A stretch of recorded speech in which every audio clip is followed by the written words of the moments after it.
The night I lost consciousness, the doctor called my daughter. She didn't come. Online, my brother-in-law posted a warm family photo. Everyone gathered together as if nothing had happened. In the cold hospital corridor, only Buddy lay on my coat, his steady breathing holding on to a life rhythm that was teetering. I didn't scream. I left everything for the papers to speak for me. The missed call, the hospital wristband, and the radiant post. That night, in the journal under my pillow, I wrote a question heavy with sorrow. Will anyone dare to stay with me to the very end?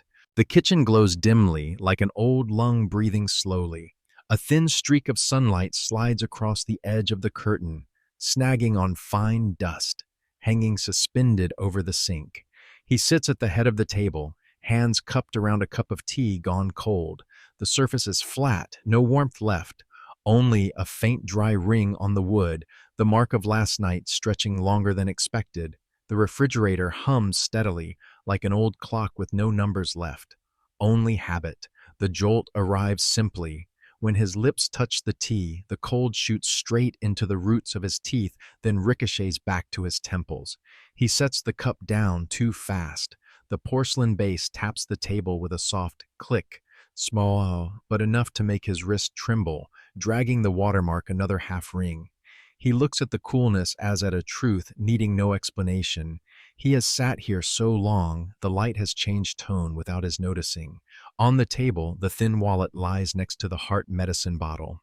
The leather has gone soft at the folds.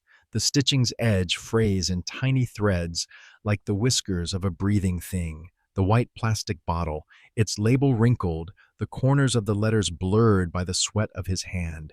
He opens the cap, tilts it, listens to the tablets roll faintly like pebbles in a shell. Not many. He counts with his eyes, then screws the cap back on, tightens just enough, a small, precise motion, as if putting everything back in its place in an invisible drawer. Humiliation makes no noise. It comes from details no one bothers to notice.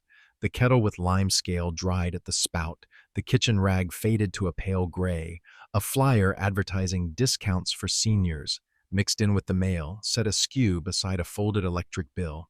He glances at his name printed in bold, then flips the bill face down, hiding that boldness.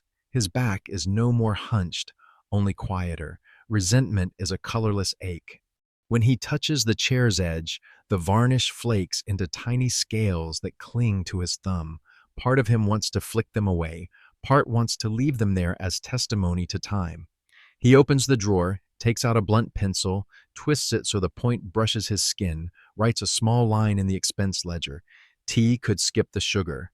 His letters are round, even, like the way one tries to keep the breath steady when the heart is not at ease.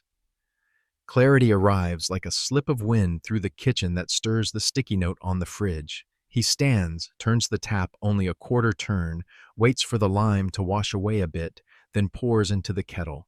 He does not switch it on. He wipes the edge of the table, erases the remaining half ring of water, sets the cup into the exact place that once printed a darkened ring. These things are not to perform neatness, only a way to tell himself that his hands still command the small things. Outside on the porch, the night bulb hasn't quite gone off, blinking now and then like a drowsy eye.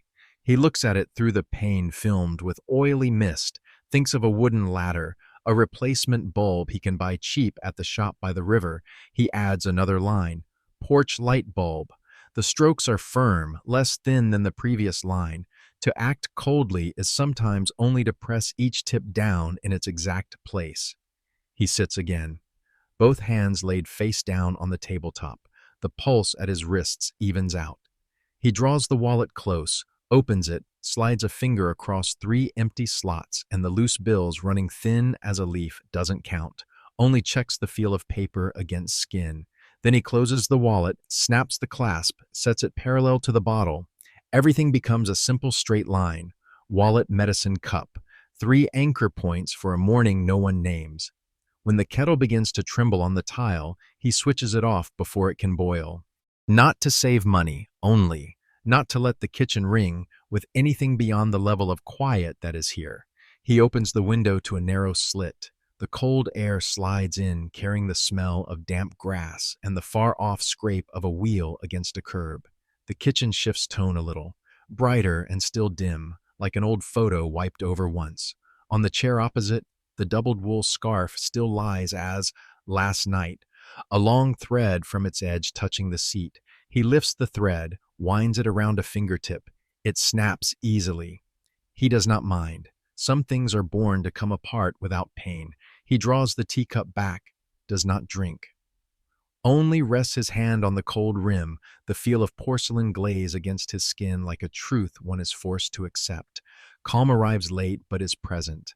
Not sweet, not warm, only a little wider in the chest. He sits still, listens to the refrigerator's hum, the cooled kettle contracting with a soft tick.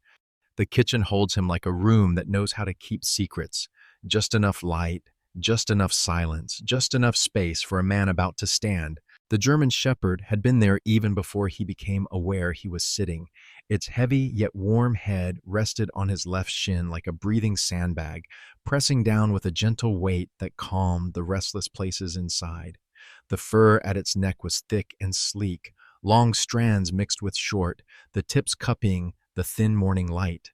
When he passed his hand over, his fingertips slid across a surface, both springy and alive, a warmth with a heartbeat and the old sun-dried scent of the backyard. He shifted slightly, just enough to escape the chair nail digging into his hip, but not enough to let that head slip off. His wrist traced a small arc, his hand settling on its nape. His thumb found an old scar, stiffer than the surrounding skin, like a faded exclamation point from a story never fully told. He stroked back along the spine, right down the groove between the shoulder blades, where the fur darkened like a boldface line on a gray page. Each stroke felt like laying a paving stone onto an inner roadbed, still soft, even, patient, wordless. Its breath moved back and forth, lifting and lowering the broad chest. With each exhale, there came a very small sigh, almost the sound of a down pillow settling, enough for him to feel he was breathing along with it. Its ears flicked when the garbage truck slid past the end of the street, then lay down again. The tail didn't wag, only adjusted position a little to touch his other ankle. That posture, half shielding, half surrendering, was a voiceless steadiness. Here now, going nowhere.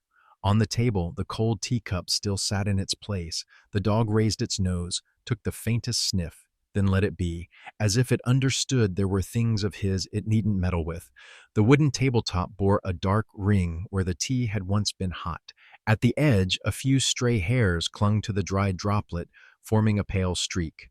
He used his forefinger to gather them, rolled them into a tiny pellet, set it in his palm, then blew gently. The tuft drifted across the sunbeam at an angle and broke apart into no shape at all. Things like that, when they leave you, make no sound. In the kitchen corner, its water bowl held a thin ring at the bottom like an old coin stuck there. He looked, not hurrying to get up.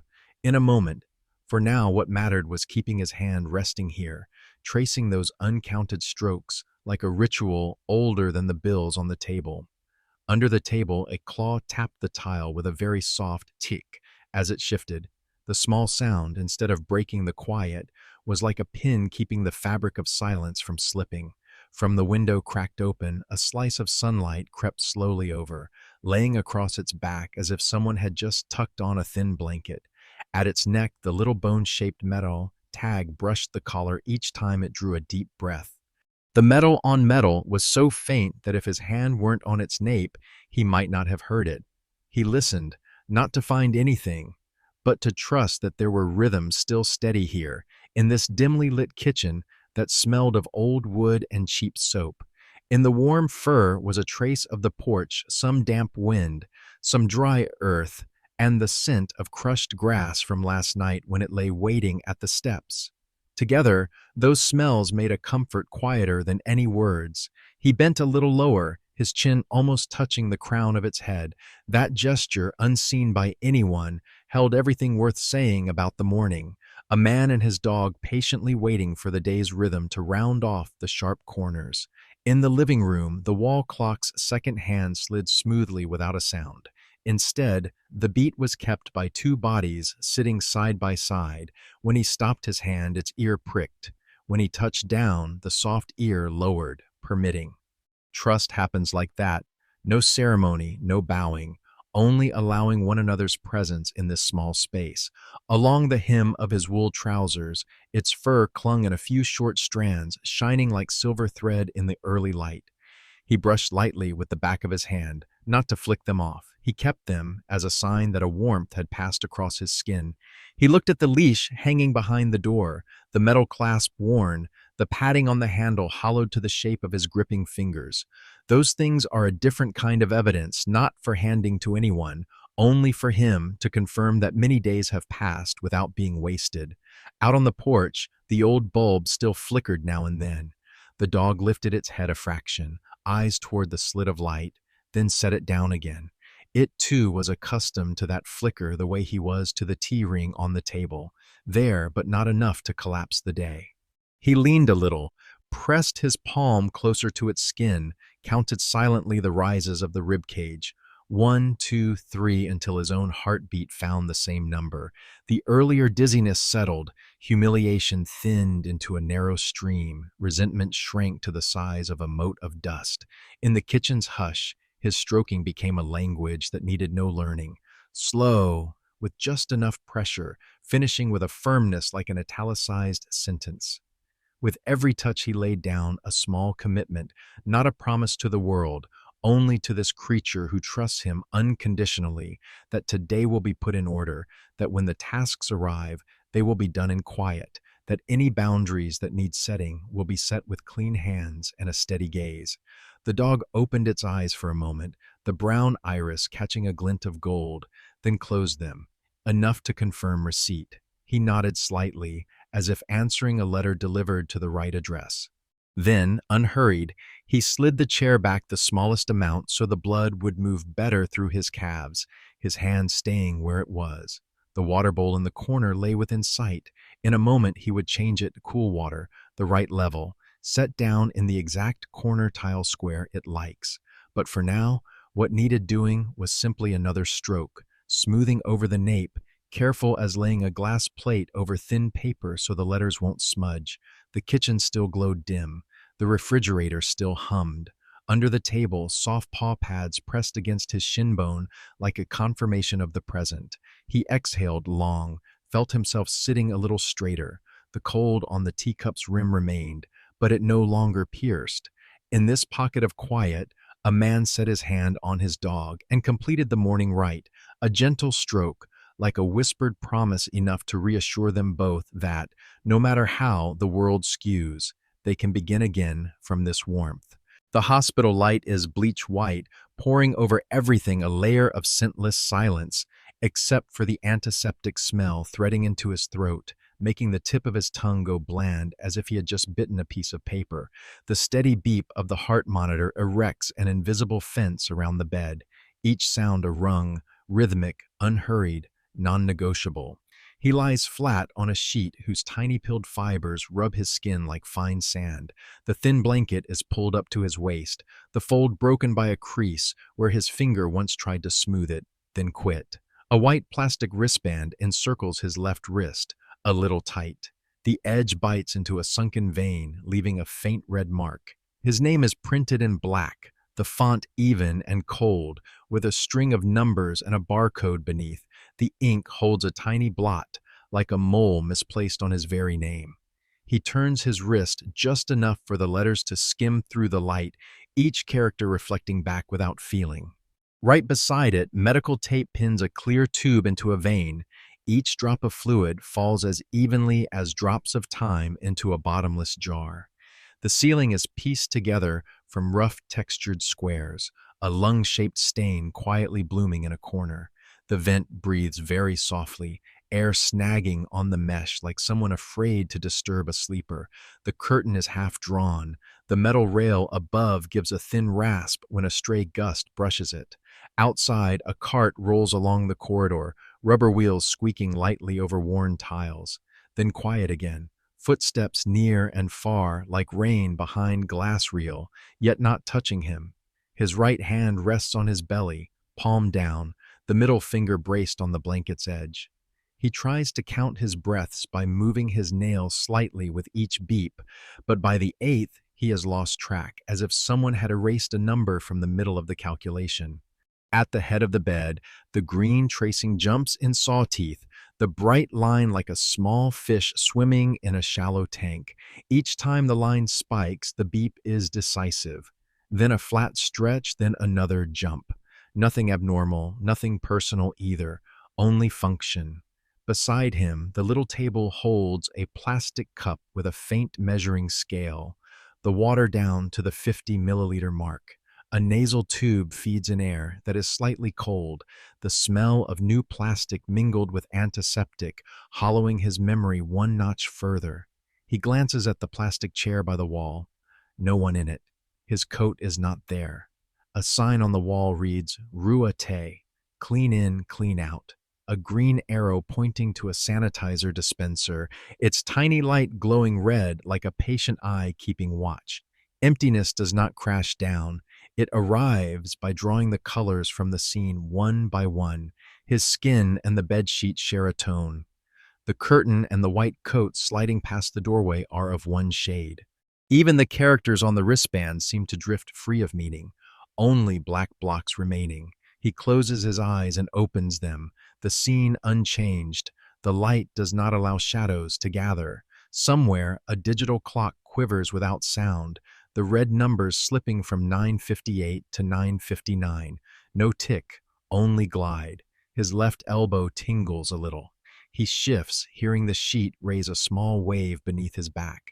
The body is here, supported, fixed, measured but not quite his own, as if the name printed on that wristband belonged to someone with more numbers than memories. He looks at that name longer than necessary to make sure it hasn't been swapped, to be sure that between the string of digits and the barcode there remains something uncountable, a life that has passed through a dimly lit kitchen, a cold cup of tea, a thin wallet, a heart medicine bottle set in a straight line. A worker pushes a cart past, face masked, eyes not stopping. On the cart, metal trays clink ting, like a spoon tapping the side of a cup in a distant kitchen. The smell of antiseptic swells for a few seconds, then fades. The beep remains steady, indifferent to who passes and who stays. He breathes in deep, counts to 4, breathes out to 6. The breath traveling through the tube acquires its own faint rustle small, but his, the arm with the plastic band, lies still on the sheet, the palm slightly cupped as if to hold some tiny, invisible thing. He does not know what it is. Perhaps the slow boil of the kettle at home.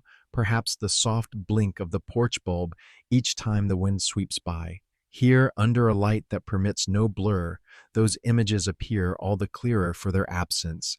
Emptiness spreads like a clean blanket smelling of chemicals, not a comfort, but not a threat either. It places just enough weight on him for him to know he is still lying here, still hearing, still counting, still able to read his own name on a cold wristband.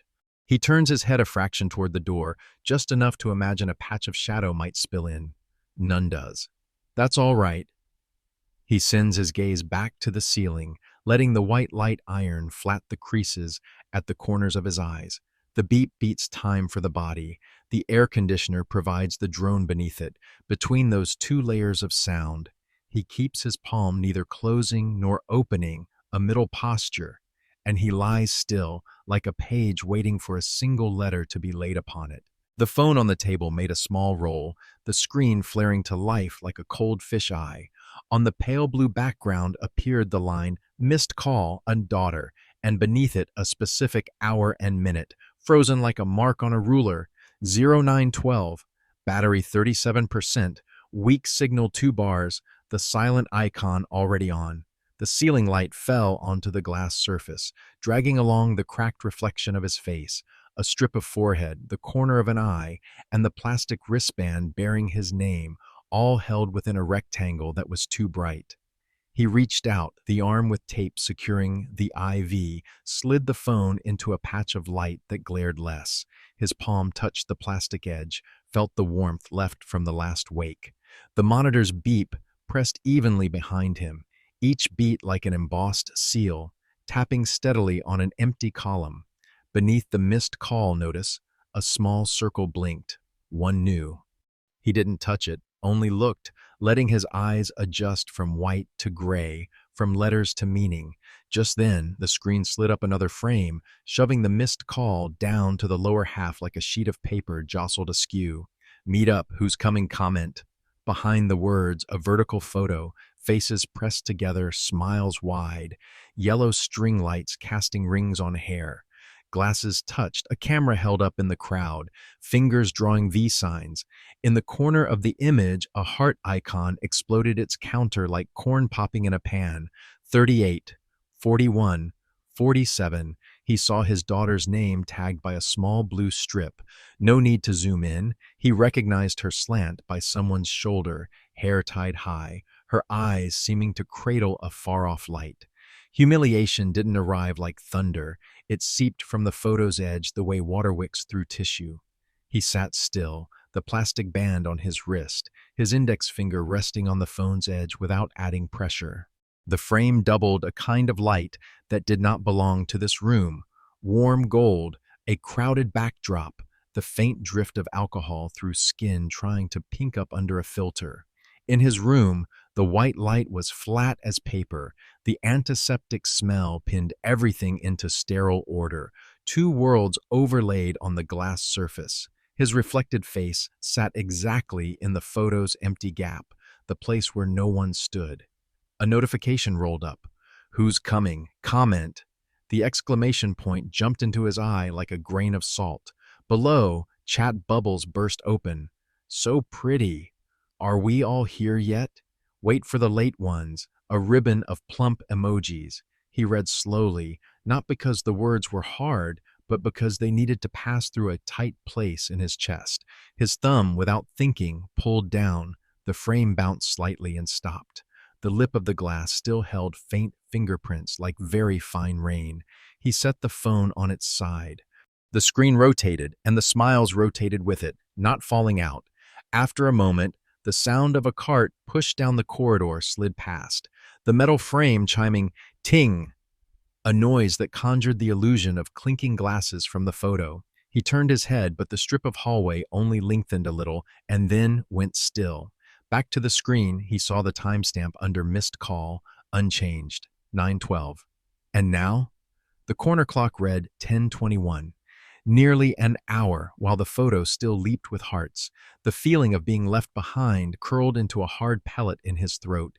He swallowed, and it didn't go down, only lay there like a pill taken at the wrong time. He tapped the lower edge, opened the notification shade, not the details. Just enough to see the first line, his daughter's name, the time, no message. Beneath, the flow of images and well wishes continued. He pinched two fingers together. Instead of zooming in, he merely bundled everything into a smaller frame, easier on the eye. Then he let go.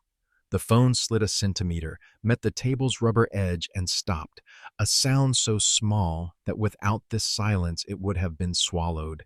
He laid his palm on his belly, felt the paper blanket rasp under his skin, and left the screen on until it turned itself off. In that dimming instant, the photo shrank into a small glass bead, then vanished, as if it had never come. But before the black was complete, he saw his own name reflected along with his daughter's, the two lines set at opposite corners of a single pane, a closeness just sufficient for a collision of light, not enough to produce a shadow. With the screen dark, the room returned to neutral sounds, the steady beep, the soft breathing of the air conditioner, the curtain flapping at the side. He flipped the phone face down, glass against wood, leaving a faint halo around the device's rim. The gesture wasn't hiding, only setting a lid on a well mouth that was drying out. His hand stayed near, not leaving. The pulse at his wrist pushed up beneath the plastic band, counting its own team, borrowing none of the bustle from the photo. At the bed rail, he adjusted the IV line so it wouldn't dig. The tape sighed faintly and stuck tighter. Through the curtain's slit, a scrap of gray, cloudless sky slipped in. He looked at that scrap like a numberless scale. The sting of humiliation, when not soothed, went searching for resting places in the body. It chose the left shoulder, where the muscle had been cold too long, chose the lower belly, where the blanket covered short by half a segment, chose the tongue, where the antiseptic taste still lingered. He let it be, neither pushing it away nor inviting it in. He only breathed one beat slower. The phone buzzed again, another heart tally rising, another photo collage comment. He didn't turn it over. In the sealed dark of the face-down glass, everything still happened, but had no path into the eye. He half closed his lids, listening to the monitor lay down a ground on which humiliation thinned into a delicate streak of salt. It did not disappear. It ran off, found seams, left a surface clean enough to shine. When he opened his eyes, the strip of time on the wall clock had leapt another minute. Very calmly, he reached out, slid the phone toward the less visible corner of the table, and set it parallel to the plastic cup of water. No locking, no deleting, no reply, only setting it down.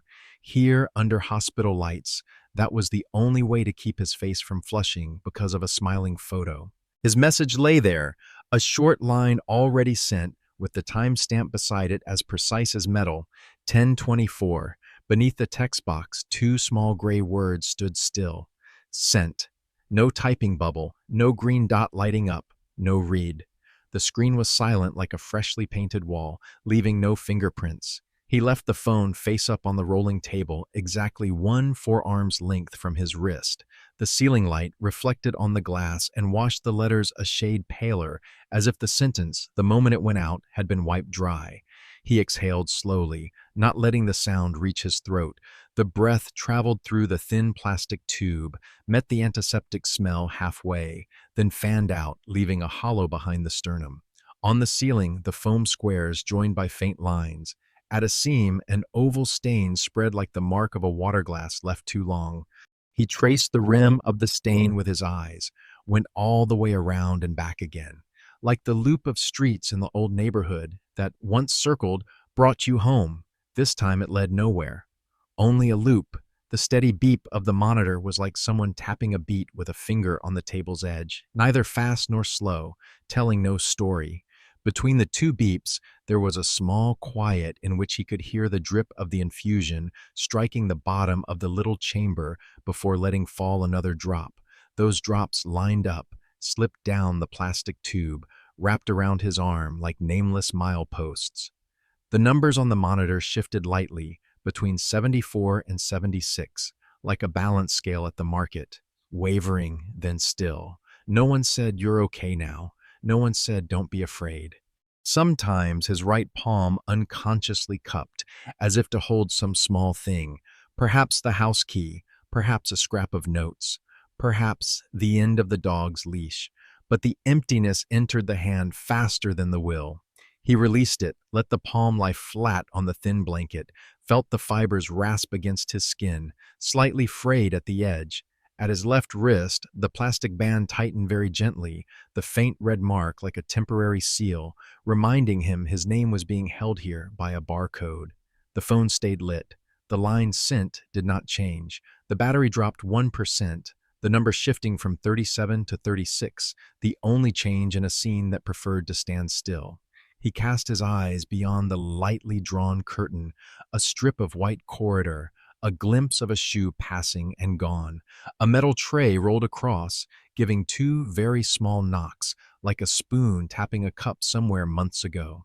He did not turn his head, only counted those two knocks inwardly, then filed them beside scent, as if adding two small stones to the same compartment. The pain was not sharp, it was stubborn. It lived in points that hardly mattered, where the nape touched the pillow, a little hot, where the sheet's corner pressed the hip, the faint itch under the tape where the nail must not be allowed to go, a thirst just enough to think of water, not enough to press the bell. It seeped into the span between sending and not receiving, between calling and no reply, between his name printed in black and someone speaking that name with warmth. He half closed his eyes, then opened them, seeing the ceiling unchanged, the lamp steady, the scent still standing as stubborn text on a blackboard no one wipes. A wish as thin as a raised thread rose up, to type one more sentence, shorter, clearer, change the form of address, turn the period into a comma, add a smiley to soften the hard edges. He let that wish pass, like an itch at the left wrist, there, then easing. His fingers did not move. He realized in that instant that further words would only make the water's surface fizz and not bring rain. The recipient's silence was not an answer, it was an empty room with no chairs. On the corner of the little table, the plastic cup with its faint markings sat where it had been. The ring of condensation made a bright rim around the base, like the halo round the porch light whenever it was damp. He thought of the porch for a moment, early mist clinging thin, the old bulb blinking once like an old person closing their eyes. The thought did not hurt. It simply reminded him that beyond this room's whiteness, other tones waited for a hand to turn them to just enough brightness. He tilted his face, watched a tiny piece of metal on the V reflect onto the ceiling as a comma. A comma in a very long sentence, this sentence not yet finished, and no need to hurry. He let his breathing pass through that comma, dividing the beats evenly. The belly rose, fell, the part of the blanket over the navel shifting by a small span, enough for the eye to latch onto the way a child holds to a kite. Scent remained there. The phone dimmed and lit again on its power-saving cycle. Each time the screen brightened, the gray line was pulled out of shadow like a sheet of paper someone gently lifts to check, then sets down. He did not toggle settings, did not switch apps, did not look for someone else to fill the emptiness. He let this emptiness stand upright like an unoccupied chair in a conference room. The emptiness had a shape, a position, a reason. From the next room came the sound of a file being flipped, rustling like wind flowing through shrubs in a yard.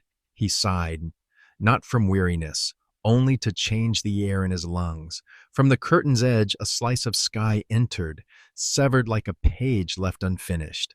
He looked at that slice and suddenly recalled the dim kitchen of the morning, the cold teacup, the thin wallet, the medicine bottle aligned in a straight line. In that order, he had sat still and borne absence with a frame. Here, he tried to recover that frame, set the phone neatly parallel to the table's edge, place the water cup offset by one finger joint to leave room for his wrist, fix his gaze on a point in the ceiling so he would not drift. Then he turned the screen slightly inward, reducing the glare. He did not power down, did not turn the sound on. He only turned it away, like facing a picture frame to the wall to avoid looking. A small act, but enough to cool the stab at the nape. The pain stayed, like a guest in no hurry to leave, but it demanded less space. He lay still, hearing his heart keep time with the machine. In that tempo, an empty interval was accepted, not because the pain had ended, but because there was no one left to share it with. And precisely for that reason, he became, for now, the keeper of the door to this silence until some knock truly arrives. The lens leaves the skin marked by the plastic band, glides past the edge of the bedsheet, past the frame of the white curtain, and touches the window pane thin with the smell of alcohol cleaning. Outside light spreads into a silvery patch, soap bubbles still streaked along the frame's edge like dried rain. Through the faint reflection of the ceiling lights, the parking lot comes into view. Slanted yellow lines, a palm-sized black oil puddle, a dry leaf stuck fast to the asphalt, and right there, a shape curled up like a heartbeat finding its own warm place. The German shepherd lies on his coat, indigo faded like an old sky. The coat spreads into a small island on the asphalt, its body curled half a turn, tail pulled to cover its nose. The brown-black chest rises and falls slowly. With each exhale, moisture gathers into a thin film on the fur at its mouth and then vanishes. The leather collar is a shade darker, the little bone-shaped metal tag tapping the ring each time it swallows a ting, softer than a mosquito, yet in the outdoor hush still distinct from the air. Its eyes are half open toward the emergency department's automatic doors, where the panels click thump for those coming and going, none of them knowing there is a patient eye holding its place, watching. The coat beneath lies like a letter delivered to the right addressee. On the left sleeve, a loose thread from once snagging on a dry iron gate. That thread drapes over the top of its forepaw, catching the late sun like a stray silver filament. Now and then, it noses into the collar, keeping the scent of human skin, cheap soap, and dry wood from the kitchen where the coat often hangs behind the door. Each sniff makes its bridge of nose tremble, as if rereading a familiar sentence that needs no sound. The parking lot changes tone with each passing cloud. When the sun slides out, its shadow lengthens, hugging the coat's edge like a second blanket. When cloud covers, the shadow draws in, exposing the dark chest raised high. An ambulance parks across two bays, the engine idling halfway, hot wind from the exhaust barely stirring the coat's hem. It lifts its head a little, ears swiveling like two spoons toward the sound, then sets it down again, keeping the straight line of sight to the door unchanged. People pass, a nurse hugging a paper coffee carrier, a security guard tugging up a high-collared coat, a child holding a mother's hand pauses for half a second, points a finger at the dog, then is pulled along. No one lingers. The dog seeks no chance to draw attention. It does its job, lying still, watching, occasionally adjusting so its chin touches the coat's edge, like someone straightening a picture frame that's a little askew on a shelf. In the glass, the reflection of the ceiling lights overlays its figure, softening the black ridge of its spine with a wash of white. The two colors meet without glare. Inside, his eyes track a very small movement, the rhythm of its chest. Each rise spares his heart a little from having to let the beep count for it. Each fall loosens a taut strand at his nape by half a turn. The distance from bed to parking lot does not shrink, but the cord connecting the 2 points, a worn coat, is strong enough to carry a warmth that needs no words. A breeze slips by, nudging the dry leaf forward 1 tile. The coat's edge flutters. The dog opens its eyes wider, checks the sliding doors. When it sees the panels still closing together, it exhales as if setting a weight down off its back. Its tongue slips out, licks the coat's edge once, leaving a thin, wet streak shaped like a comma. That comma is placed into a sentence too long since morning, the story of waiting, and it lets the whole sentence take a breath. A stainless steel trolley rolls across from the side gate, the rubber wheels squeal a short line. On the tray, a saline bottle shivers, catching a stripe of sunlight like a small river. The dog does not break position. Its ears only draw back slightly, then return to their old bearing. Its line of sight is like a taut string between the lot and the doors. Along that string, everything may pass, the smell of gasoline, footfalls, the shed husks of time, yet the string does not snap. A veil of rain passes, not enough to wet the coat, only shading the parking lot's asphalt 1 tone grayer. Fine, round dots bloom and then fade. The fur on its shoulder takes a few drops, contracts, then spreads again on its own like grass after a footstep. It doesn't shake itself, doesn't stand. The patience here does not show off. It is a kettle set on the lowest flame. Not boiling over, not going out, only keeping the water from turning cold. From inside, the lens regards it like an answer that uses no words. On the monitor, the green line suddenly grows less jagged, the flat stretch between peaks lengthening by 1 notch. He shifts his head, aiming through the cleanest streak of the pane, avoiding the dried soap marks, like someone tuning a radio to the right frequency. Out there, its dark brown eyes catch the light, flashing a golden speck not because of sun, but because a gaze is being returned. Somehow that silent pointing reaches his hand. The hand stops, unconsciously cupping, opens flat, relaxes the fingers that had wanted to grip the bed rail. At the coat's edge, a hair comes loose, clings to the frayed thread, twists together into a tiny knot. A light breeze lifts that knot and sets it down again. Everything on that island of about a square meter is small enough to be negligible, and precisely for that reason, enough to soothe the too much of the empty spaces in the room upstairs. His gaze grows less searching and more staying. His breathing shifts from counting to live, to living to count. There are moments when the doors slide open. A white coat goes in. A blue coat comes out. A bouquet of pink tissue paper flowers is carried in someone's hand. An empty wheelchair glides by. The dog raises its head, forepaws pressing lightly into the coat, mouth closed, eyes round. When the doors close, it sets its head back exactly where it was, like shelving a book in the familiar slot. Not hurried, not disappointed. Its loyalty asks for no certification. It is evidence in itself by the coat's smell, by position, by the steady, unswerving line of sight. When the sun shifts another hand span toward the line of trees, its shadow wraps the coat completely, turning the island into a warm, dark streak. In the room, the white light stays steady but no longer glares. He looks away from the window for a beat and then back again, like someone checking the porch light before going in. The beeps that follow sound cloth-wrapped, no longer metallic.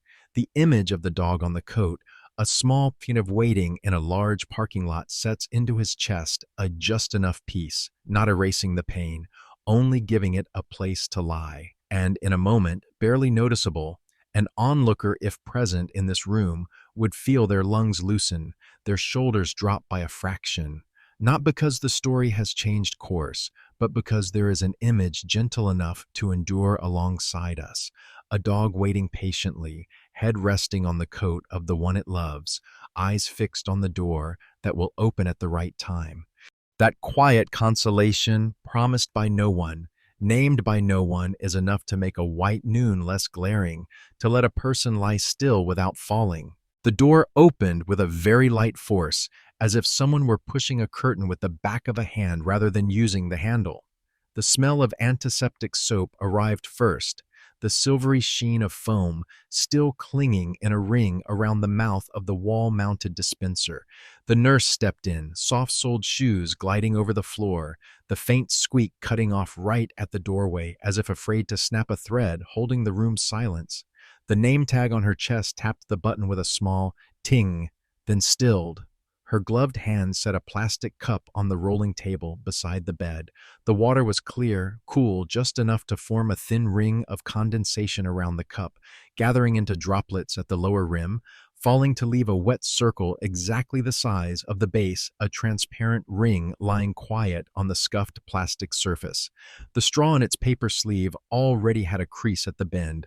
She pulled the straw out and pressed lightly so the plastic lip popped past the lid with a soft tuck, like a clicking pin. There was no invitation, no drink up, only the cup placed where his hand could reach it without jostling the IV. She pulled the blanket up by one finger joint at his waist, smoothing the crease he had left unfinished this morning. The glove on fabric made a rustle just loud enough to hear. At his left wrist, where the plastic band fit snugly, she tilted to check the barcode under the light. Her eyes passed over the soot-printed name and paused for a brief beat like a comma. Not a cold verification, but a quiet confirmation. There is a person here bearing this name. The beep above his head was a little louder than needed. She turned the small knob on the monitor down one notch, the sound receding so it was no longer needle-sharp. The fourth line was nudged slightly inward so it wouldn't dig. The new tape was smoothed around the edge so it wouldn't snag his skin whenever he shifted. These small gestures, meshing like calm links in a chain, changed the room's tone by half a step, still white but less blinding. Through the pane, the parking lot lay under a thin wash of light. She angled her head slightly toward the window, just enough to see the shape of a dog curled on a dark coat, head resting on a sleeve, eyes toward the automatic doors. There was no murmur of wonder, no calling anyone to look, only a passing instant for her gaze to touch it, then return. When she turned back, her eyes were one notch warmer, a warmth that was not a smile, but an understanding. Someone is waiting for him, and he here is not entirely alone. She cupped her hand to block the thin draft from the air conditioning vent that fell on his forehead, like a leaf shading a small patch of ground. The tuft of gray hair at his temple was smoothed, not brushed, only placed at rest. At the bed's edge, she slipped a quarter-folded tissue beneath the cup. The paper drank the water into a faint, uneven pattern like the growth rings of old wood. A droplet rolled to the edge and stopped before spilling. Everything was held to the right measure. When his hand edged toward the cup, the tip of his index finger touching the cold, wet plastic, she neither steadied it nor drew back. She left enough space for him to do his part. Only when the straw landed off his lip did she pull the cup in by half a centimeter, just enough for the mouth of the straw to find its way. A small sip went down his throat. On the monitor, the green line fell still for a beat and then returned, rounded like a ripple. In all her gestures, she used no words. There was only a very soft "kach," when the rolling table's wheels adjusted their angle, and a muffled tuck as the tip of her pen dotted a small square on the chart at the foot of the bed that had water box. The ground color of her blouse was a pale blue, with a streak of blue ink at the wrist like a strand of algae clinging to stone. The lotion scent on her glove was overridden by disinfectant, but when she lowered her mask by half a centimeter to breathe easier, there was the thinnest whiff of mint, a personal scent, not the scent of this place. She stepped back one pace to stand within his line of sight, without blocking the wall-mounted TV that was off. Her eyes met his. No inquiries, no requests.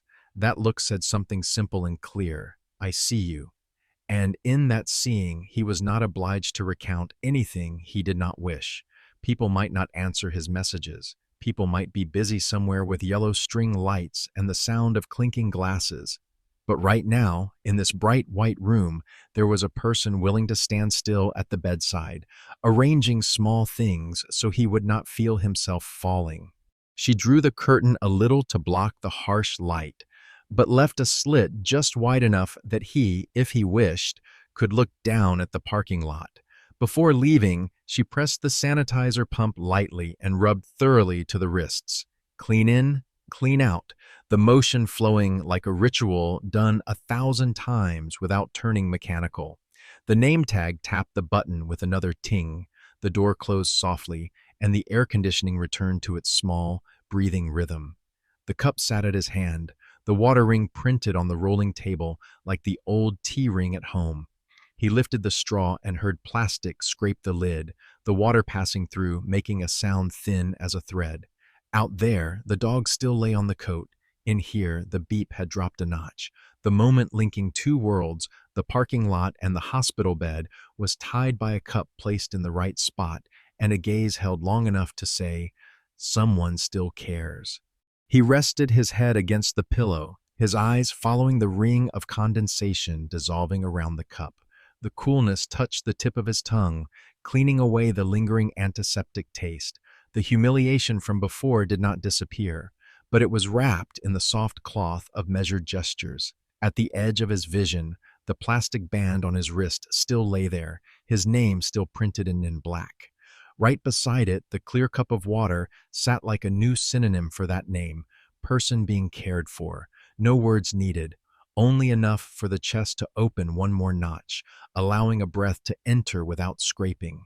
He brings the cup closer, his index finger dragging a dry arc of condensation across the rolling table surface, then sets the phone in a patch of moderate light. The screen wakes, reflecting a corner of flat ceiling and a sliver of the plastic wristband at his wrist. He turns off auto-rotate, lowers the brightness one notch, disables pop-up notifications. Everything recedes from commotion. Under recent, the line "Missed Call 912" stands there like an ink mark on wood. He leaves the clock in the upper right corner unhidden, so time becomes a clear witness. His thumb taps lightly, screenshot, a sound too soft to hear, only a very thin tremor in his palm. He scrolls down to the thread, "Meet up who's coming" comment, stops at the photo with yellow string lights and faces pressed together. No zooming. He keeps the scale so the time stamp, the heart counter jumping numbers, and his daughter's tag, shorter than a fingernail at the frame's corner, are all visible. Another shot. Next, the message he sent, a short line, almost no punctuation still in the sent state. He inhales, the nasal tube shivering one beat, then shoots again. 3 images, missed call, meetup group, message sent. 3 markers, no commentary. He opens albums, creates a new folder. Hospital, day/month. Morning, the letters flow pliantly beneath his finger, then hold when he taps save.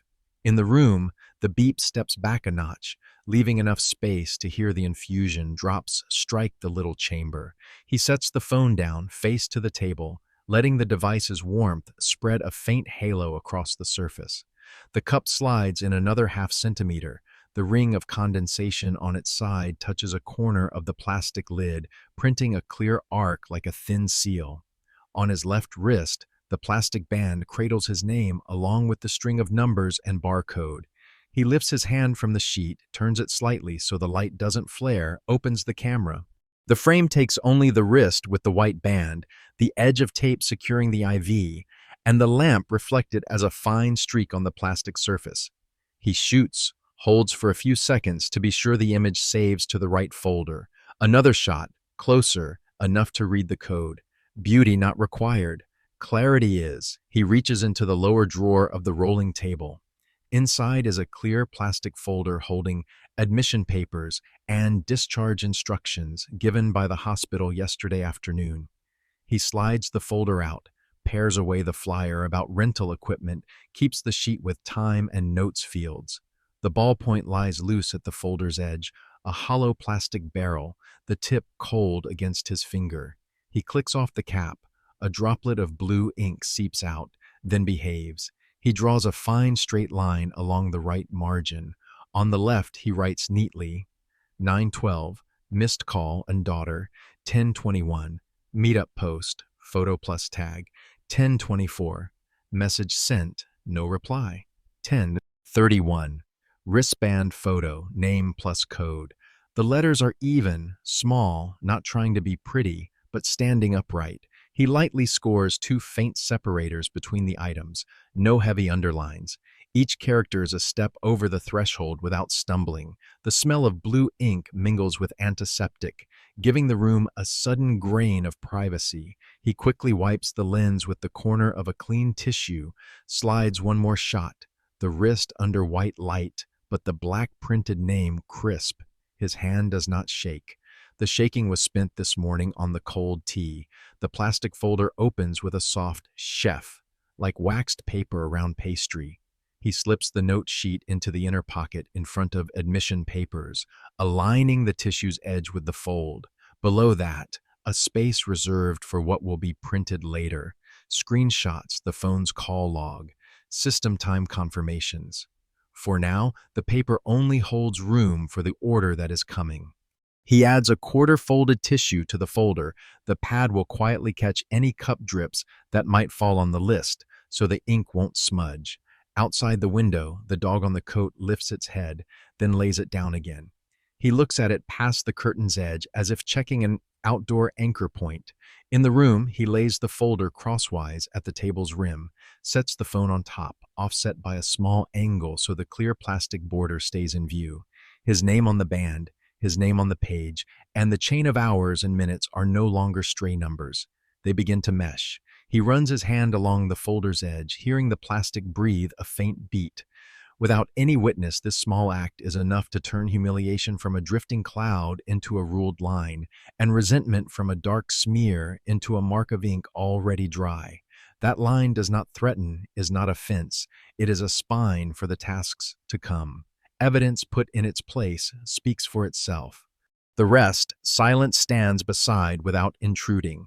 He caps the pen, the clean click like a period. The fingertip presses the cap until it seats to the barrel, snug. The plastic folder slides into the drawer, parallel to a towel and a nylon bag of medicines. He closes the drawer gently and hears a small clack. The cup still sits there, the thin fog nearly gone, leaving the ring mark clear. He lifts the straw to his lips, a short sip. His chest opens a notch, enough for new air to enter without bumping into the spare corners. He rests his head on the pillow, lets his gaze flick to the window and back to the monitor. The green line keeps jumping, the beep stays steady. But beneath that steadiness, another rhythm has just been set. The rhythm of a hand placing the truth into a folder, not hurried, not shaking. He lowers his lids halfway, not drifting, only letting the slant of light rest on them. Cold action here is not ice, it is a cool plane on which excess slides to the edge. When he opens his eyes, he looks again at the times on the page, and it feels as if he has set the first stone of a small path leading back to the porch. The path need not hurry, it only needs to be straight. The car stopped at the porch like a sentence lowering its voice. The door opened. The cold air inside drifted out and touched the old wood smell of the steps. He gripped the doorframe, took a beat to steady himself, then set his foot down on familiar ground. Somewhere above, a bird cleared its throat with a short note, as if testing a microphone. The porch light was dusted with a thin film, not switched on, yet it still held a pale yellow streak of late chipuan slipping through the clouded glass shade. The sound of claws on wood came first, quick, clickety, then halting at the threshold as if someone had just slammed the brakes. A brown-black head appeared between the two wooden jambs, the ears pricking and then softening in the same breath. The German shepherd sprang out, but checked itself halfway, back arched into a half-moon, tail wagging low, joyful yet wary of his strength. It touched a shoulder to his knee, stepped back, then pressed in again. The metal tags on its collar struck each other with a light ting, like a spoon against a cup. He bent his knees slowly, his hands sliding along the door frame so as not to lose balance. His forehead met the scent of warm fur, thick and clean, with the sun-dried smell and crushed grass from the parking lot mixed in. Its body's weight settled into him like a blanket laid in the right place over a long, cold patch. He wrapped his arms around it, his thumb finding the old scar at its nape, pressing with the tiniest force, the period to a sentence too long. Tears rose to his eyes without taking a run-up. They lay quiet on his lids like dew on the edge of a leaf. He pressed his lips to the soft tip of its ear and whispered, almost soundless, "We're home now, son." It answered with a faint whine, the throat vibrating beneath his palm. Each time it exhaled, the warmth touched the skin of his neck, pushing back the leftover antiseptic in his nose like a door cracked open for new air to come in. At his side, the old leash brushed his knee, the padded leather worn into the shape of the fingers that used to hold it. He unhooked the lead and hung it on the small nail beside the doorframe. Metal met wood with a clack, a sound so simple it could make one cry. Inside, the air stood still like a room that had been holding its breath a long time. The small rug on the floor bore dust marks like an old rain map. On the table, his bowl still held a thin ring of water, the bottom shining like a coin. The dog shadowed him, head to knee at each step, shifting sides deftly so as not to trip him. At the kitchen door, a hinge drew a fine wrapped the rasp, wrote a wrinkle on the afternoon, not complaining, only saying, "Home." He set the hospital paper bag on the chair, the paper rustling like a dry leaf. He didn't rush to touch it. He went straight to the water bowl, ran the tap to wash the grit away, poured to the right level, set it back on the exact tile square it liked. The dog placed a forepaw on the edge of the rug and only dashed in to drink once he stood upright. The tongue on the water beat a light, even time, turning the kitchen from a silent place into a living one. He stood beside it, hand braced on the counter, watching the circular ripples spread and fade. With each ripple's vanishing, a bright shard in his chest dulled. His gaze skimmed the small things that had kept their places, the porcelain mug with a dry tea stain on its rim, the dish towel folded in half with a stray thread, the wooden chair with its old chip, the hook behind the door still holding the coat he hadn't yet washed. All of it like a silent orchestra waiting for him to lift his hand for the downbeat. The dog finished, lifted its head, its wet nose touched his wrist right where the plastic band had just been, as if stamping warmth onto the spot that had been pressed. He pulled out a chair and sat, the wood meeting the floor with a soft cot. The dog at once set its chin on his thigh, heavy body leaning into his shins, brown-black eyes looking up without asking anything. He laid his palm on its crown and stroked down the spine in long, even passes that ended cleanly. The smell of home, the smell of dog, the smell of wood, three scents twined together into something impossible in any white hallway. In the corner, a slant of sunlight crossed, fine dust hanging like letters not yet written. A car letting guests off moved away on the far road. Then quiet.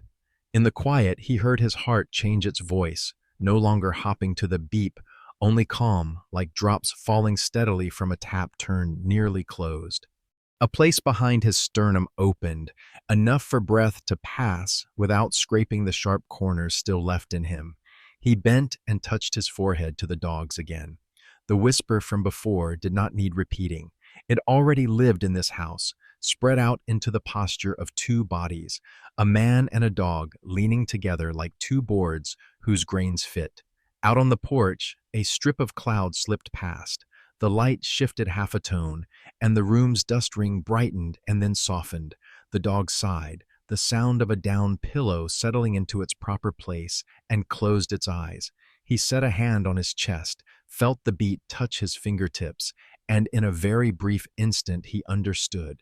Quietness can be a roof if someone will lie still at the threshold waiting for you.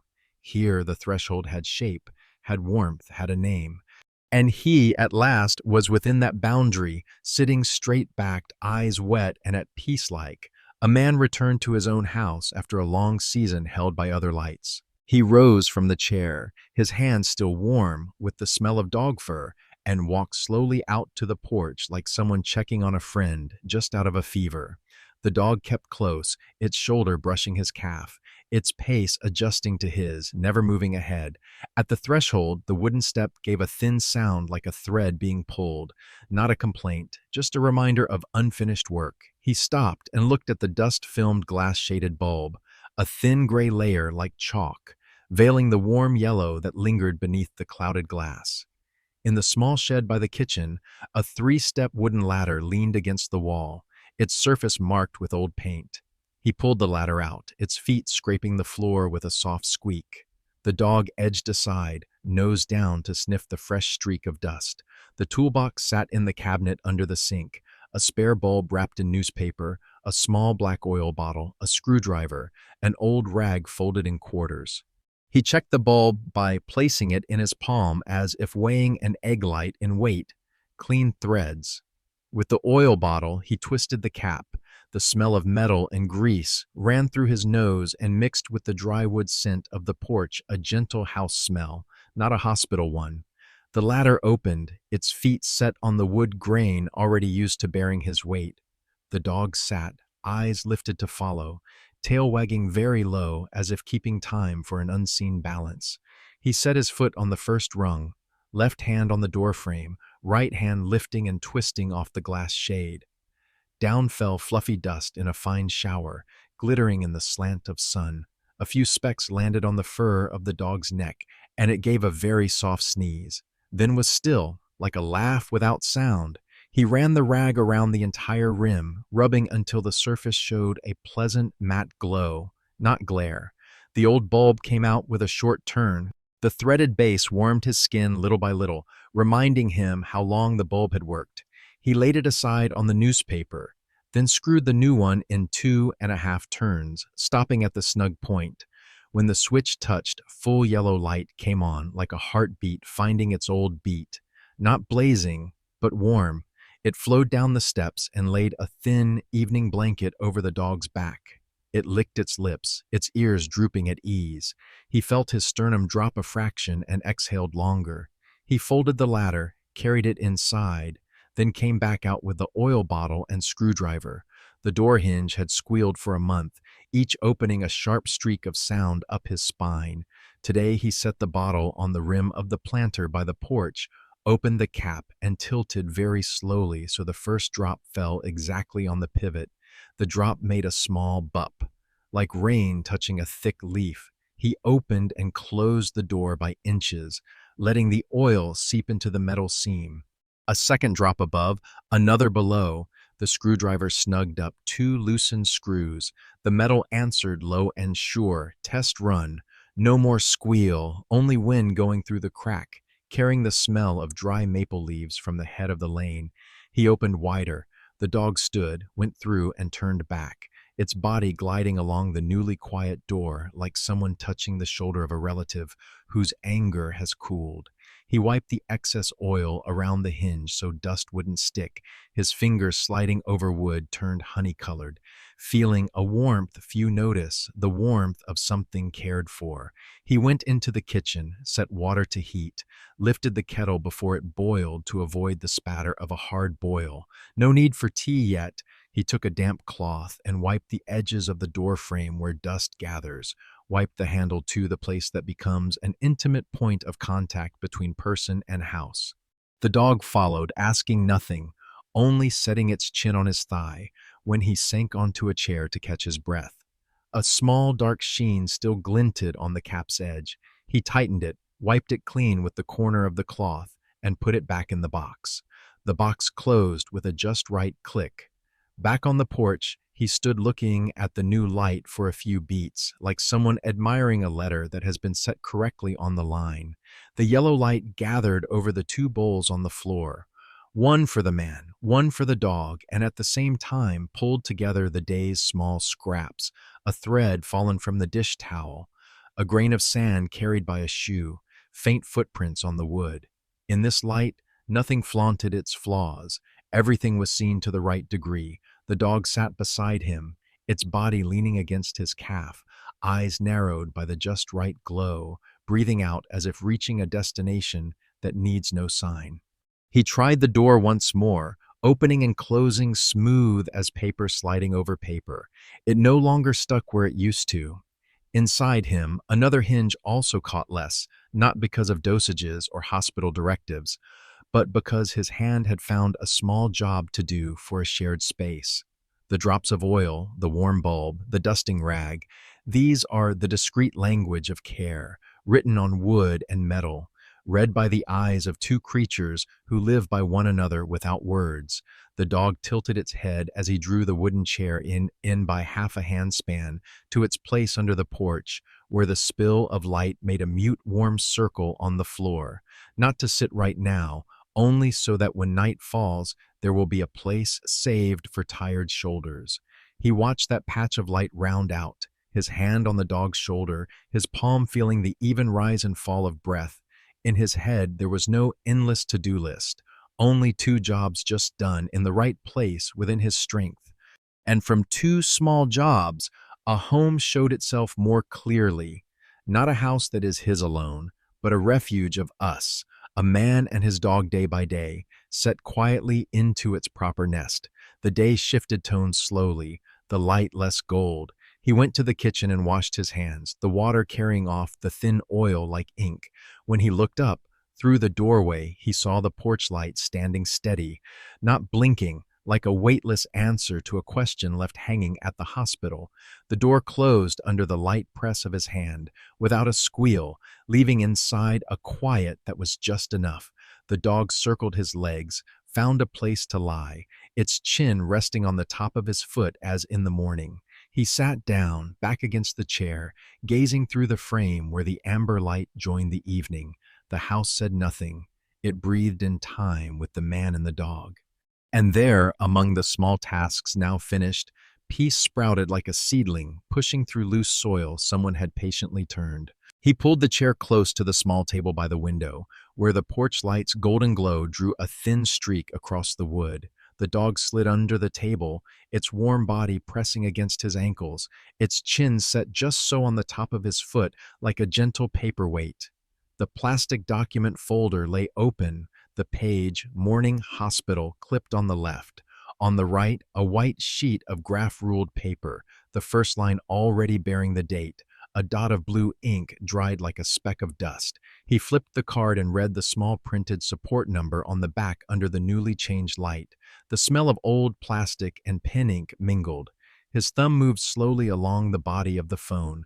The dialing tone began. Then a piano bed dropped notes like gentle rain. The recorded voice passed through his ear with steady options. He chose the needed key, his fingertip tapping plastic with a very small tick. The dog sighed, a warm breath passing through the hairs where his wrist rested beneath the table. His heartbeat inside his chest slowed by half a notch because of it. "Please hold for a moment." A human voice appeared, not to converse, but to bring the latter closer. He twisted the pen, hearing the ball roll a dry circle. On the paper he wrote, 1502, call to bank. Beside it, he left a space for confirmation numbers. When the line connected, he could hear clearly the keyboard at the other end, the breath through a mask. The questions came item by item. Confirm full name, date of birth, last 3 digits of the card, most recent transaction. He was patient, eyes tracking the plastic folder like someone following a line of stitching. Whenever he heard a string of numbers, he wrote it down. One line, ending with a small dash. No commentary. The first authorization was removed. He looked at the dog. It had raised its head, one ear tilting toward the voice from the phone as if it understood the weight of the words canceled. A brief pause. He asked to hold for a beat to write. 1519, revoke authorization number 01, confirmation code 444-A7. Eyes back to the screen, he chose the next item, supplementary card. The music rose between again, this time four instruments layered, but the tempo stayed gentle. The dog switched sides, its head touching his other ankle, as if changing hands to keep a stack of papers from sliding. The person on the other end read the supplementary card's name mechanically, each letter keeping its spacing. He listened, nodded though no one could see, then requested closure. There was a very small yes, like a comma in a long sentence. He wrote, 1527, close supplementary card number, dash code dash C3. The floor took in another drop of sunlight. The dog snorted, the hinge oil's scent still lingered faintly at the door seam. Wind stroked the outer face softly, but the door was quiet now, leaving only a path for decisions to pass through. The hardest part was changing the login password. He opened the small hard-covered notebook, a strip of paper clipped mid-page with faint scrawl. His hand wrote anew string letters with no meaning outside this kitchen, numbers that were no one's birthday, like a road that did not lead back where it came from. The phone buzzed lightly. A six-digit verification code arrived, glowing like a bit of ship's light in fog. He read it twice in his head before typing. Then, carefully, he copied the code into the notebook margin, boxing it with a small square. 1534. Change password. OTP, 5 stars, 5 stars. The system requested a security question. He avoided things easy to guess, choosing an image only this house would know, the name of the plant at the head of the porch, the letters arriving one by one like leaves brushing in the wind. When he tapped confirm, the screen shifted tone for a second and then returned to the home page. No fireworks, no chime, only a pale green line confirming the change was successful. He exhaled, pen still in hand, and wrote, 1538, enable two-step authenticator app on. A moment later, the bank agent read back the order of the requested items. Authorization removed, supplementary card closed, password changed, two-step security enabled. He listened like someone taking roll for a group just through the door, reassured that no one was missing. Under the table, the dog shifted, a small movement that made the wood less cold. He set his foot lightly on its back and received in return a sturdy press, an unspoken "I'm here." The call ended with a general confirmation string. He copied it down, underlined it, then clipped the sheet into the plastic folder. He set the phone down, screen face down, letting the device's warmth waft off the tabletop like a thin breath. He opened the drawer, took out a clear label, wrote bank, boundaries, and stuck it to the edge of the folder pocket. Those words stood soberly, not declaring, yet giving a spine to a new compartment in his life. He did not feel victory, he felt order. The morning's resentment had been converted into tidy lines, with times, codes, and the indirect signatures of far-off systems. At the corner of his eye, the porch light poured in as a warm yellow band falling on the dog's back. It dozed, breathing evenly, its chin still braced on his foot as if keeping the spirit from sliding off the table's edge. He looked at the paper with 4 fresh lines, capped the pen, the soft click like ending a sentence. In the hush after the call, he could hear the smallest sounds. The oil worked deep into the hinge, letting the door close without effort, the kettle on the stove murmuring just before it could boil. He slid the folder a centimeter farther in, just enough to keep the edge of the table from creasing it. The decisions just made were not for him alone. They belonged to the shared house of 2 creatures leaning on each other to remain in this gentle light. And here, between his foot and the dog's back, old ties were being unfastened with clean hands, making space wide enough for peace to step in. He pulls the plastic folder closer, smooths the paper's edge, then opens the lid of the old laptop on the table. The screen comes up slowly, a bluish-gray light in no hurry, reflecting a slant of the porch lamp's yellow across the glass. The dog shifts under the table, its chin still resting on the top of his foot, its breath fanning evenly like a small fan. The startup chime flickers and fades, leaving only the thin sound of keystrokes, like rain settling on a distant tin roof. The inbox opens, the familiar typeface appearing in lines as even as graph paper. He moves the cursor to the upper left and clicks Compose. The subject field sits empty for a beat, then his fingers type slowly. Appointment confirmation. Will update. No flourish, no second line. In the to field, he types the law office's address, a string of letters that has followed him for years, long enough to remember without looking. Below, the body stays empty longer. He lifts his face, looking through the doorway where the porch light pours a round circle onto the wooden step, just enough for the two slightly askew chairs he had set back in place at noon. He puts his hands back on the keyboard. Short, even sentences, no explanations. A convenient date and time. A request to update beneficiaries. Clauses for pet care. Confirmation that he will bring the necessary papers. At the end, he adds a thin line, like an almost invisible underline. I hope to arrange a quiet session of listening. Not pleading, not urgent, just set down. He opens the folder Hospital Morning, drags the 3 screenshots, missed call, group meetup post, send message into the attachment box. Thumbnails appear, standing in a straight line under the subject. He adds an old PDF, the previous will entry, draft 2019. The file icon sits still, its page corner folded into a triangle. Under the table, the dog lets out a sigh, tucks its paw in, nudging his trouser leg as if to remind him. Present. From the drawer, he pulls a thin envelope holding its vaccination card, a slip with the vet's phone number, and a wallet-sized photo of its back under the backyard sun.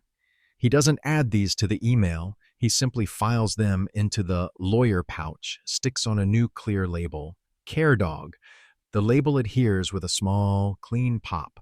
On the graph-ruled sheet he writes, 1612, send email, appointment confirmation. Beside it, he leaves a box blank for the reply. The system asks for 2-factor authentication when he hits send. The phone buzzes lightly. 6 digits appear like little points of light in a night sky. He reads them once in his head, types slowly, not to air. A thin green line runs across. Then the words sent appear. Small, composed.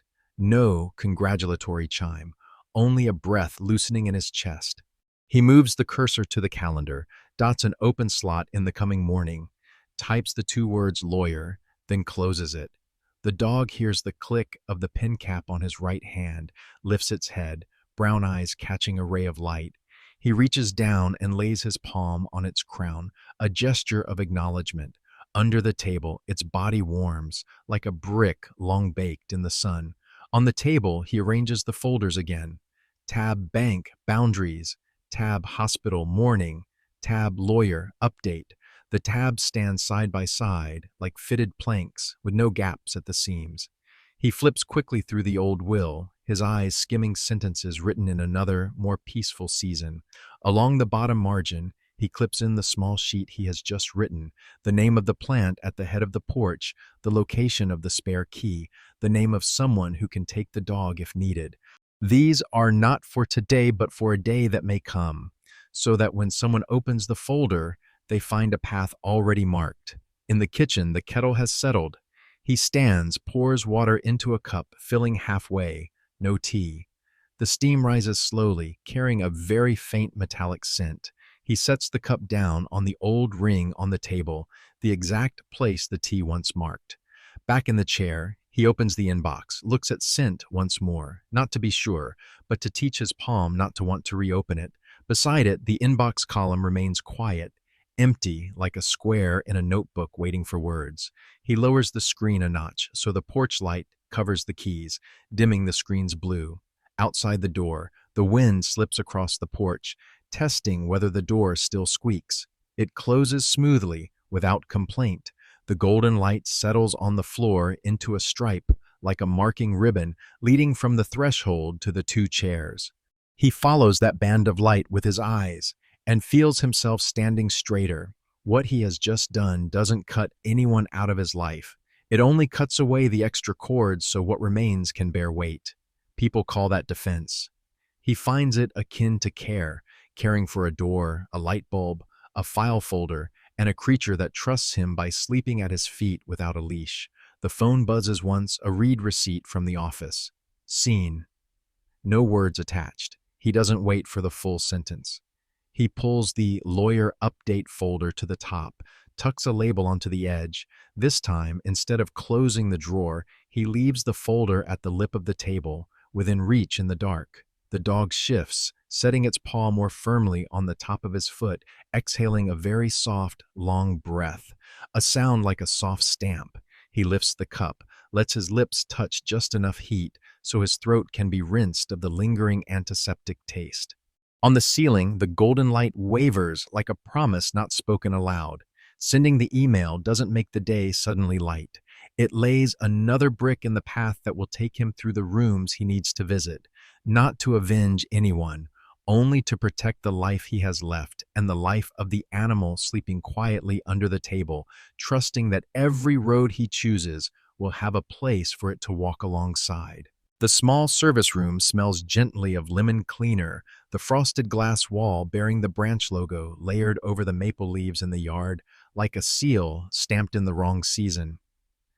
The air conditioner breathes steadily, the air stands upright. The wall clock does not tick, it only changes numbers in silence. On the low table, the dark wood shows shiny worn streaks at the edges, the handprints of many people who have leaned here to fit private matters into their frames. Two chairs face each other, set slightly askew as if to yield a path for a stream of papers to travel from left to right. He sits straight-backed. On his shirt cuff, a fine bright dog hair still clings, caught on the fold like a soft reminder. The document folder lies before him, its spine labeled Hospital, Morning, Bank, Boundaries, Lawyer, Update. At the corner of the table, a paper cup of water has dropped to half, a faint wet ring printed on the surface. No one speaks. On the opposite chair, young hands lace and unlatch, fingernails touching softly like two spoons tapping lightly. He snaps open the folder, clasp the click just loud enough to set every gaze in the room down. He flips the first tab. Hospital, Morning. The first sheet slides from the plastic sleeve, a screenshot of missed call, 9:12, with the corner time plainly shown. He places it to the left, the paper's edge parallel to the table edge. The second sheet, the frame, meetup, who's coming, comment with yellow string lights, faces pressed close, the heart icon ticking upward and a blue name tag. He sets it tight against the first so the person opposite can see the flow of time without needing words to connect it. The third sheet, the message he sent, a gray box standing still, no scene. Beneath the three, a printed photo of the hospital wristband name, number string, barcode shot sharp under white light. He points to nothing. He only keeps the rhythm. Left arrow, center arrow, right. Each placement of paper is a heartbeat lowering. Deeper in the room, a printer at a distant counter starts up and falls silent again, like someone clearing a throat and swallowing it. The young hands across the table settle on a knee, the thumb rubbing a seam. The glass partition reflects eyes that look away and then return. He nudges the paper edges so the corners fit, the way one smooths a blanket in a hospital because one does not want to see the crease. He opens the second tab. Bank, Boundaries. A handwritten note appears first, tidy blue ink. 1502. Call Bank. 1519. Revoke authorization number 01, code 4, asterisks, 4 asterisks, 4 asterisks A7. 1527. Close supplementary card, code -C3. 1534. Change password, OTP, 6 stars, 6 stars, 6 stars, 6 stars, 6 stars. 1538. Enable two-step, each line a small step. The letters even, not showy. Clipped behind are 3 system printouts, the pale green word completed at the upper right, times matching the notes. He sets the stack to the right of the hospital's morning set. The order on the tabletop shifts like a very light change in the air conditioner's breeze, cause arrow action, arrow effect. No questions, no flourish. A chair in the corner gives a soft rasp. The young teller sits at an angle like a polite shadow, a fountain pen laid sideways on a stack of blank forms. She meets his eyes for a moment, a wordless assent to his way of arranging. Then her gaze rests on the stack of papers, as if to confirm that each sheet has been seen in its proper place. He opens the third tab. Lawyer, update. A print of the email. Subject, appointment confirmation, will update. Time sent 1612, 3 attachments listed below. At the bottom, the dry line, sent. Alongside lies a photocopy of the old will, 2019, with 2 fresh clips. Beneficiaries adjust. Pet care. A small slip bears pencil strokes, the name of the plant at the head of the porch, the location of the spare key, the vet's number. He places these to the right, tight to the table's edge, where the later on can stand without mixing into the right now. There is almost no sound but the rustle of plastic sleeves when pages change. The light in the room is flat but not cold. Outside, through the frosted glass, the porch lamp lays a thin yellow stripe along the base of the wall like an underline beneath a sentence just finished. He aligns the papers once more, his finger patting the top corner very lightly, a gesture in place of any explanation. On the chair opposite, breathing slows. The young fingers stop rubbing one another, rest at the edge of the table, neither tugging any sheet back nor weighing any down. The teller tilts her fountain pen. The cap parts from the barrel with a neat sound, and she leaves it there without touching the paper yet. He lifts the water cup, takes a small sip, and sets it down in the old wet ring. The pale circle thickens by 1 band. On the folder's spine, the 3 tab labels sit side by side, quiet as planted markers. From the armrest, he quietly offers a quarter-folded tissue, placing it to the left of the hospital a morning set, as if setting a standby place for any drop that might fall. The gesture, small and specific, makes the room deepen by a fraction.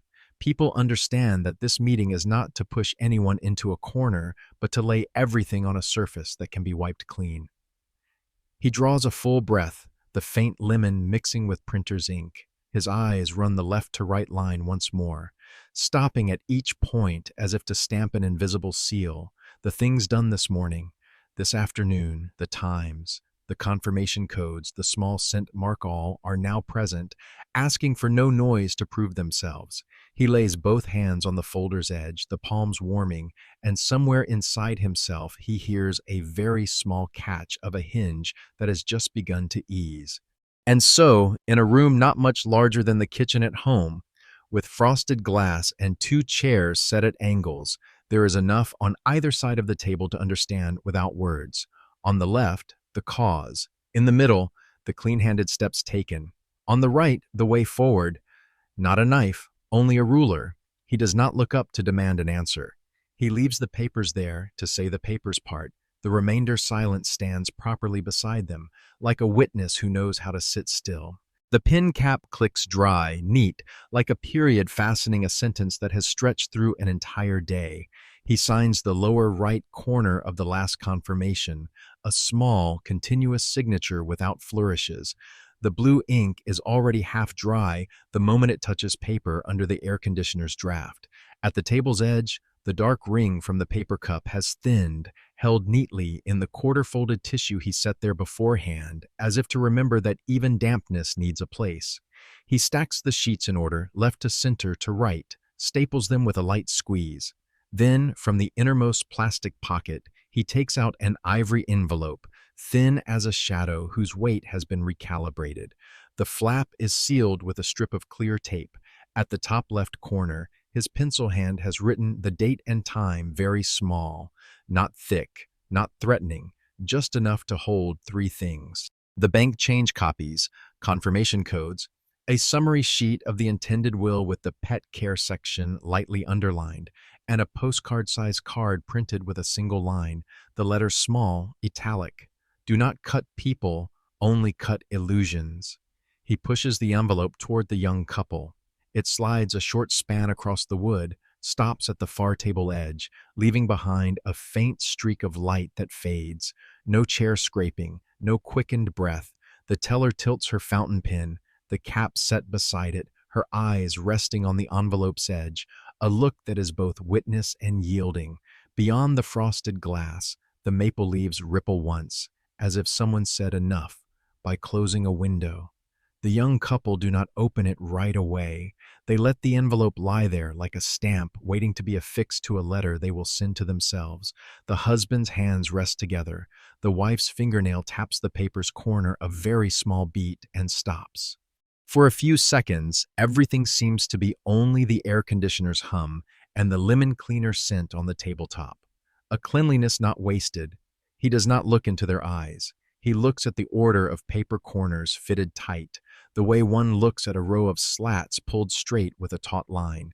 The teller turns a rubber stamp in her palm, then sets it down again, doesn't stamp, no need. On the table, the pale green completed prints lie stacked in the right order.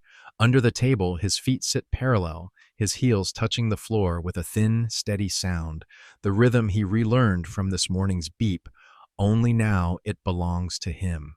When the husband's hand touches the envelope's edge, the paper rustles briefly, like the movement of a leaf stem brushed by wind. They draw out the italic printed card first, their eyes landing on the short line. There is nothing to argue with there. Language has closed into action. Below it, the confirmation codes are aligned in a clear column, each line a loosened lock.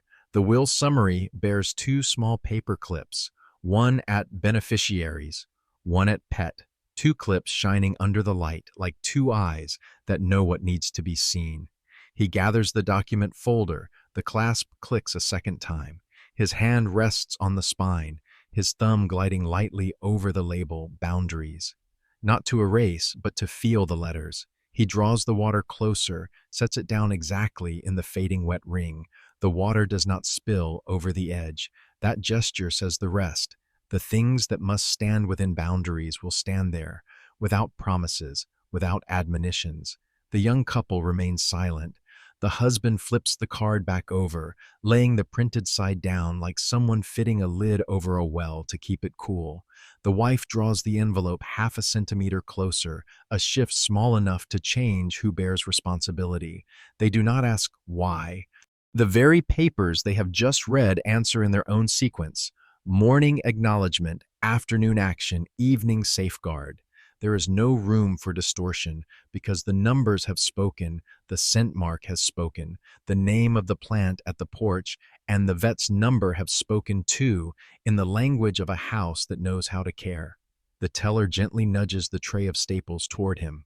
A polite habit, then withdraws her hand when she sees the folder is already neat. She collects the empty paper cup and wipes the ring with a damp tissue, the motion quick but unhurried, leaving a surface as clean as if nothing had happened. But it has. On the tabletop, what remains is order. In his chest, what remains is a space that no longer aches, a space reserved for peace upon returning home. He stands. The chair skims the floor with a soft line of sound. He nods slightly to the teller, the nod of one grateful for presence as witness without noise. To the young couple, he neither nods nor shakes his head. He leaves the envelope entirely within their reach, neither holding nor pulling. The invisible doors have closed where they needed to. The ways forward for tomorrow now carry blue ink directions. When his hand touches the folder strap, his fingertip carries a faint scent of dried ink, tinged with lemon. He turns, walking past the frosted glass wall where his reflection lies thin as a pencil stroke. Outside, late afternoon has not quite fallen. He carries no anger out of the room, only the just right weight of a file set in order. The door closes softly behind him. No squeak, no snap. Inside, the truth remains on the table, speaking its part on its own. Outside, a man walks away, folder close to his chest, his steps even. No one is cut, only illusions are cleared out of the way. The porch light held steady like a small streak of fire, so golden it warmed the wood of the step by a shade. No more flickering. That light poured through the doorway, decanting into a thin cloth that lay over the room. He sat in the chair, back leaning slightly, both feet flat on the floor. On the table was a freshly poured cup of tea. Steam rose like white threads, slowly dissolving themselves. The hot glaze carried down into the wood to leave a new damp ring nestled into the old 1-2 circles, flushed together without a word. The German shepherd slept across his lap, its head tucked to his hip, forelegs drawn up as if cradling something invisible, its weight heavy enough to be present, light enough not to ache, kept his knees from trembling. The fur at its nape drank in the porch light, becoming a soft brown patch like old moss smoothed by the late sun. Each time it breathed, the chest lifted and fell slower than the wall clock's pace. Warmth slipped into his wrist where the mark from the hospital band had faded to a pale pink. By the door, the hinges were well oiled, so the breeze from the end of the lane only brushed the curtain against the frame, without dragging along the usual squeal. On the shelf, the file folder labeled Boundaries lay on its side, back against the wall, the plastic edge reflecting a thin glint like a child's fingernail. The phone lay face down, its warmth fading, no indicator lights. The remaining sounds, the kettle in the kitchen breathing lightly after being turned off, the dog's claws now and then whispering against his trouser cloth, were so small they sounded like someone else breathing in the next room. He lifted the teacup, unhurried. Heat touched his lips. A slight bitterness opened a narrow passage in his throat. The scent of tea blended with old wood, the faint oil at the hinge still on his hand, and the warm fur resting on his lap, three smells layered into a nameless piece. He set the cup back into the damp ring, watched a bead on the rim slide down and stop before spilling over. It knew to stop on its own, like a door that has learned to close softly, like a day that has learned to stop hurrying. On the chair opposite, a quarter-folded square cloth lay still like a letter not yet needing to be opened. On the tabletop, a capped ballpoint, its remaining ink visible through the plastic like a small river that has never been noisy. The porch light ran into the room as a long band across the floor, touching the toes of his shoes and stopping, leaving the rest in a gentle dimness. At the light's edge, fine dust hung longer than usual, as if someone wanted to hold the scene for one more minute. By habit, his hand rested on the dog's nape, his thumb brushing the old scar, then stroking down the spine to the tail, not to wake it, only to confirm that after all the doorways of the day, this was the door to keep, a steady stroke, cleanly finished. The dog answered with a deep breath, brows easing, mouth closed.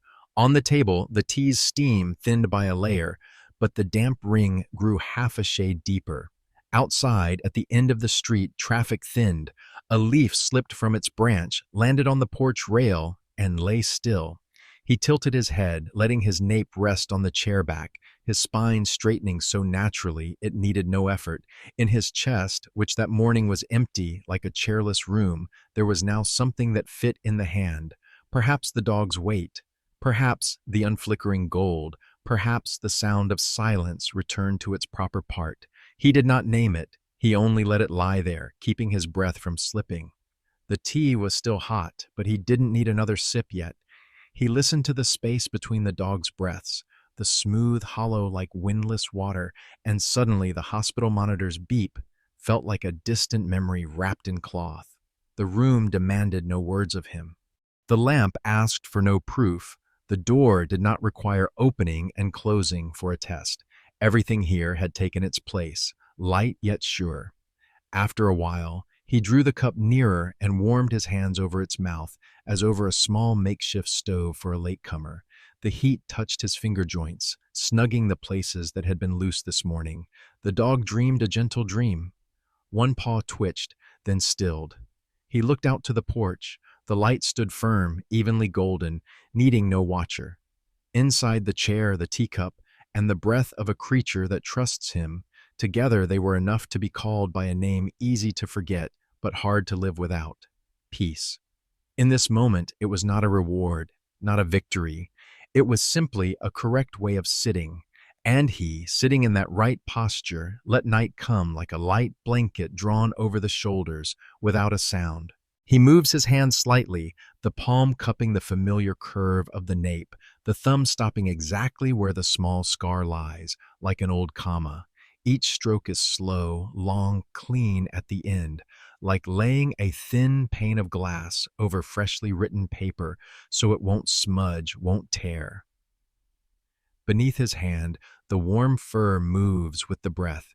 each breath as even as water just after the wind has passed. On his wrist, the faint red mark left by the hospital band has faded. Only a thin reminder that the long day was real has passed and has been filed into the right folder. On the table, the tea cools. The damp ring adds another bright layer, nesting inside the old mark. Two circles fitted tight like two seasons, not competing for space. The door hinge is silent, letting the night breeze step in as lightly as a hand smoothing rain-wet hair. The file folder leans against the wall, its spine stamped boundaries, settled, not asking to be opened, but its mere presence is enough to let the room breathe deep. The phone lies face down, mute not to refuse the world, but so what remains can have its own voice. Porch light pours through the doorway, sweeping a warm gold across the wooden floor and stopping at the toes of his shoes, enough to mark a line between light and dark without erecting a fence. He lifts the dog's chin and adjusts it a little onto its side, so sleep won't press the joints. The heavy head is set down like a book placed open to the right page.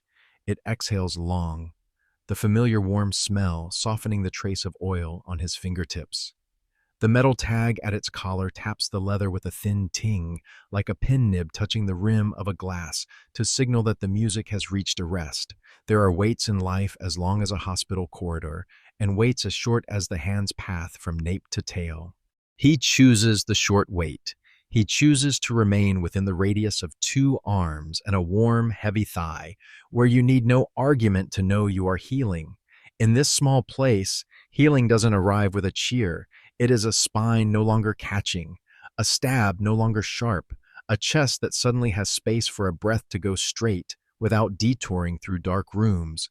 He slides the teacup closer to the ring, squares the edge of the folded cloth on the table. That small neatness is no longer a bid for control, but feels like a thank you to the room that agreed to stay still today. The dog tucks its forelegs, a claw brushing his trouser with a small tack, like stepping up one rung. On its forehead, fine hairs catch the gold, forming a streak of light like an object's smile. For a moment, he realizes he can no longer hear the stinging lines in his head. In their place is the sound of blood passing through his wrist, untroubled as water moving through a house pipe. He gently lifts the dog off his lap, holds it close to his chest, and stands. The door opens softly, revealing a porch dry and clean, the wooden step warmed after a day of care. He walks out slowly and places himself in the circle of light. The dog follows close, its body brushing his shin so that he feels as if a small stream were running alongside beneath his skin.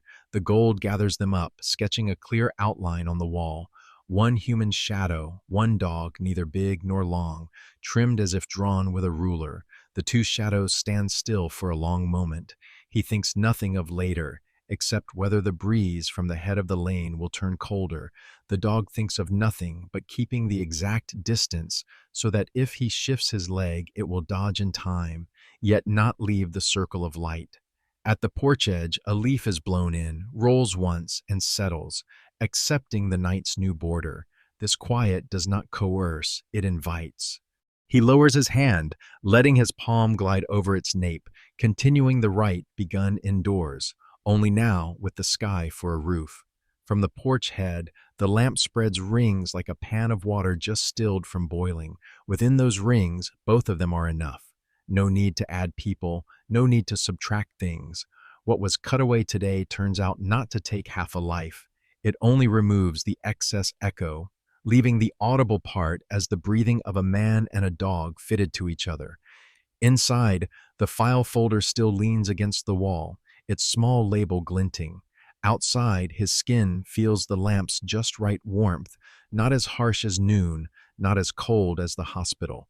The dog edges closer by half a step and rests its chin on the toe of his shoe. The gesture is a word trust that needs no writing. He lets his hand lie on its head, not moving. Stillness is a kind of caress, too, when the palm consents to stay. The wind passes. The circle of light trembles and then steadies, like a heart after a short run. He could stand here a long time without being asked for anything. No one asks what he will do next. No one demands that he forgive or forget. Healing opens not by command. It opens because there is room, because there is light, because one warm body is leaning into another. At the porch's edge, let the world be as wide as it is. Within the circle, a life is wide enough. When he turns slightly to go in, the two shadows linger a split second longer on the wall, like a seal pressed upon the night. Neat, unshowy. He closes the door, the hinge slides smooth, the porch light holding its gold like a gentle watch. The dog backs in first and waits on the threshold, a habit of one who knows how to yield the way without yielding its place. He says to himself a sentence without sound, maybe enough, maybe here, and then finds no need to say it aloud. Inside, the tea is still warm, the chair still waiting, and the ring on the table not yet dry. He lays his hand on its nape once more, like stamping the day closed. Outside, the circle of light holds the two shadows in their places, even with no one standing there. Inside, a thin but durable kind of happiness has found its spot.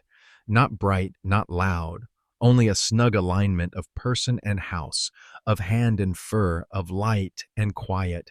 And when he sits down, the dog lays its head on his lap, and sleep returns like a small gift that never runs out. When night drew shut, everything in the house stood in its proper place. The file folder leaning against the wall, the boundaries label breathing easy, the tea ring on the table nested snugly inside an older ring, the hinges closed soft. The porch light held a round of gold just big enough for two shadows. The man and the dog slept, cheek to flank, as if the rest of life could be measured by warmth instead of explanations. If this has to be called a revenge story, then the only blow is composure. Cut illusions, not people. Use paperwork, passwords, hinge oil to restore order to a heart. Happiness, it turns out, is a quiet job, changing the porch bulb so night isn't dark, supporting the heavy head of a creature that trusts you, placing the truth into a folder without raising your voice, not to overlook pain, only to lay it down, to leave room for ordinary breathing to return. That is enough of a victory in which no one loses. If this story touches something in you, leave a small mark below. No need for length, the name of a thing you've just fixed for your life. A lock, a bulb, a chair, a boundary you're practicing setting down, or a small image that has carried you through the day. A single word, a symbol, a time of day will do. I will read them in silence, the way people keep a porch light burning for one another.